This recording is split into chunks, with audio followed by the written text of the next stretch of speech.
अस्सलाम वालेकुम दोस्तों, आप देख रहे हैं खाली टेक्निकल यूट्यूब चैनल। दोस्तों आज की इस वीडियो में आपको बताने वाला हूं Y7 Pro 2019 के बारे में। दोस्तों आज की वीडियो में हम बात करेंगे इसके स्पेक्स के हवाले से, इसकी प्राइस के हवाले से पाकिस्तान के अंदर, और दोस्तों मैं आपको बताऊंगा क्या ये अपनी रेंज के अंदर पाकिस्तान के अंदर बेस्ट फोन है या नहीं। तो चलिए चलते हैं दोस्तों वीडियो की तरफ और जानते हैं।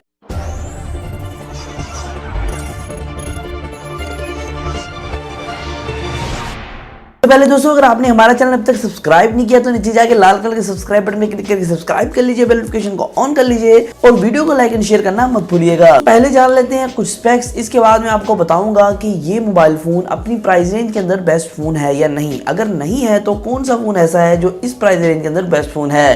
तो दोस्तों यहाँ स्पेक्स जान लेते हैं। इसके अंदर आपको स्नैपड्रैगन का 450 प्रोसेसर मिलता है जो आता है एड्रीनो के 506 ग्राफिक्स के साथ। और यहाँ दोस्तों फ्रंट की तरफ आपको काफी कमाल का डिस्प्ले मिलता है क्योंकि इसके अंदर आपको ड्यू ड्रॉप नोच दी गई है जो कि राउंड नोच आप कह सकते हैं। दोस्तों ये 6.3 इंचेस का पैनल है, लेकिन यहाँ दुख की बात ये है कि ये जो पैनल है 720p है, मतलब कि आप 1080p की वीडियोस 1080p स्क्रीन एंजॉय नहीं कर पाएंगे।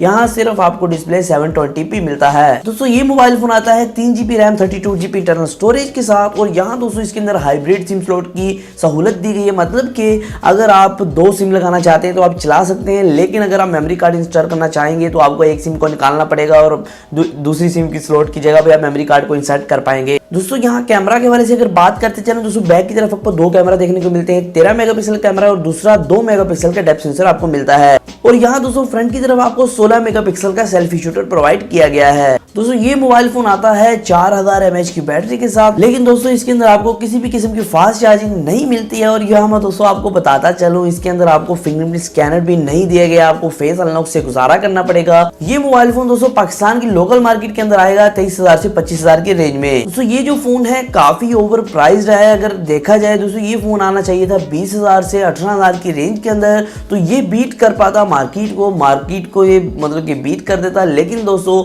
यहाँ इसकी प्राइस निकल के आ रही 23,000 और 25,000 के दरमियान। दोस्तों मैं आपको बताता चलता हूँ कि इस रेंज के अंदर आपको कौन सा फोन लेना चाहिए। दोस्तों इस रेंज के अंदर हवावे ही की तरफ से Y9 प्राइम आता है जो कि आपको इससे सस्ता भी मिल जाता है और इससे काफी बेहतर भी मिल जाता है। उसके अंदर आपको 4 कैमराज मिलते हैं, 2 बैक की तरफ 2 फ्रंट की तरफ। तो अगर आप इस फोन को बाय करने का सोच रहे थे तो मैं सोचता हूँ कि आपके लिए बेटर चॉइस नहीं है। अगर आप एक बेहतर फोन लेना चाहते हैं तो आप जा सकते हैं Realme C1 की तरफ, या फिर दोस्तों आप जा सकते हैं Y7 प्राइम की तरफ। दोस्तों मैं अपना ओपिनियन दे देता हूँ आपको। दोस्तों यहाँ आपको ये फोन बाय नहीं करना चाहिए, कोई वैल्यू फॉर मनी नहीं है। और दोस्तों थोड़ा सा ओवर प्राइस भी आया है, इसके अंदर कुछ कॉन्स भी हैं, जैसे कि 720p स्क्रीन मिलती है, फिंगरप्रिंट नहीं मिलता है जो कि ज्यादातर दोस्तों को चाहिए होता है। दोस्तों उम्मीद करता हूँ आपको समझ आ गई होगी कि ये फोन क्यों बेहतर नहीं है। दोस्तों आज की वीडियो में सिर्फ इतना ही था, फिर मैं नई वीडियो के साथ। अल्लाह हाफिज।